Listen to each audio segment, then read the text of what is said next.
इस वीडियो में जो हम क्वेश्चन डिस्कस करने जा रहे हैं वो क्वेश्चन आपकी स्क्रीन पे डिस्प्ले हो रहा है। देखो क्वेश्चन क्या कहता है कि how is oxygen and carbon dioxide transported in human beings.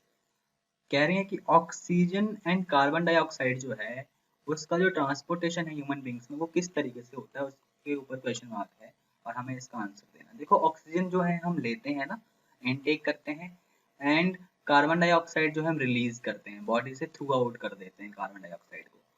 पर ये ऑक्सीजन जो है ये वेरियस ऑर्गन्स तक कैसे पहुंचती है, और various organs and various tissues and various cells में जो कार्बन डाइऑक्साइड बनती है वो कार्बन डाइऑक्साइड जो है बॉडी से बाहर कैसे आती है, ये हमें एक्सप्लेन करना है। आंसर को प्रेजेंट करता हूँ, फिर वहीं पे हम इसको एक्सप्लेन करेंगे। देखो आंसर क्या कहता है, देखो ट्रांसपोर्ट ऑफ ऑक्सीजन पहले डिस्कस करेंगे। देखो जो हीमोग्लोबिन होता है ना, कहाँ पे ब्लड में हीमोग्लोबिन होता है ये तो आपको पता है सबको।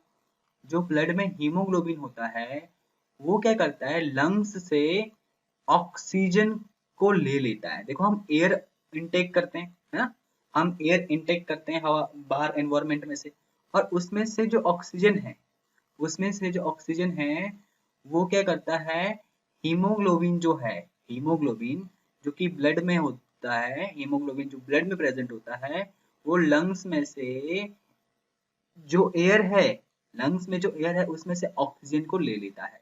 ठीक है, फर्स्ट लाइन यही कह रही है कि haemoglobin present in the blood takes up the oxygen from the air in the lungs. ठीक है, उसके बाद क्या होता है, उसके बाद जो ब्लड में हीमोग्लोबिन है उसने तो ऑक्सीजन ले ली, अब हीमोग्लोबिन ब्लड में है तो ब्लड में भी ऑक्सीजन होगी, है ना। अब क्या है, ब्लड में ऑक्सीजन है, अब ब्लड जो है पूरे चैनल के थ्रू बॉडी में जहां से ब्लड ट्रांसपोर्ट होता है, अब ब्लड जो है पूरी बॉडी के अलग अलग पार्ट्स तक पहुंचेगा, अलग अलग पार्ट्स तक पहुंचेगा ब्लड, है ना, अलग अलग पार्ट्स तक ब्लड पहुंचेगा। ब्लड में ऑक्सीजन भी मिली हुई होगी और इस तरीके से ऑक्सीजन क्या है चीज, ब्लड के थ्रू बॉडी के डिफरेंट डिफरेंट ऑर्गन्स तक पहुंच जाएगी। तो देखो वही है कि इट कैरीज द ऑक्सीजन, ये क्या करेगा, ऑक्सीजन को कैरी करके रखेगा टू टिश्यू, किस टिश्यू तक लेके जाएगा, वो टिश्यू जिसमें ऑक्सीजन की क्या हो रखी है, डेफिशिएंसी, क्या हो रखी है, कमी हो रखी है। ठीक, it carries the oxygen to tissue which are deficient in oxygen. ये तो बात हुई transport of oxygen. Then transport of carbon dioxide. अब कार्बन डाइऑक्साइड को तो हम इनटेक नहीं करते, लेते नहीं है। अब कार्बन डाइऑक्साइड क्या है, सॉल्यूबल है, घुल जाता है, किसमें घुल जाता है, वाटर में। ठीक है, ये किसमें घुल जाता है, वाटर में। अब क्या है, it is mostly transported from body tissue. देखो ये क्या होता है, जो बॉडी के टिश्यू होते हैं ना, जो बॉडी के टिश्यू होते हैं ना, it is mostly transported from body tissue. Tissue से ये ट्रांसपोर्ट करता है, किस फॉर्म में ट्रांसपोर्ट करता है, डिजॉल्व्ड फॉर्म में।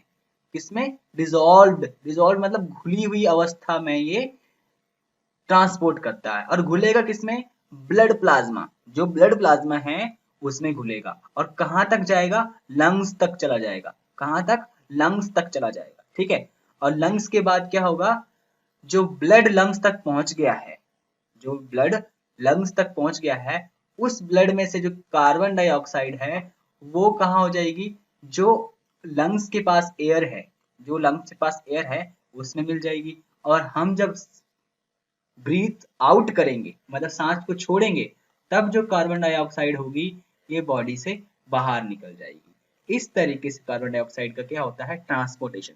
तो एक बार दोबारा बता देता हूँ, कार्बन डाइऑक्साइड सॉल्युबल होती है वाटर में, सॉल्युबल है, डिजोल्व हो जाती है वाटर में। अब क्या है, जो बॉडी टिश्यू से ये शुरू होती है चलना, डिजोल्व फॉर्म में ये ट्रांसपोर्ट होती है, कौन, कार्बन डाइऑक्साइड गैस, और जो हमारे ब्लड प्लाज्मा है उसमें घुलती है और लंग्स तक पहुंच जाती है। कहां तक, लंग्स तक। लंग्स तक पहुंचने के बाद लंग्स में क्या है, लंग्स तक ब्लड पहुंच गया। अब ब्लड में, ब्लड जो लंग्स के पास आया है उस ब्लड में CO2 भी है। अब ये CO2 जो लंग्स के पास एयर है उसमें मिल जाएगी, और हम जब ब्रीथ आउट करेंगे तो ये ऑक्सीजन, कार्बन डाइऑक्साइड क्या चीज बाहर आ जाएगी। इस तरीके से ट्रांसपोर्टेशन होता है ऑक्सीजन एंड कार्बन डाइऑक्साइड का।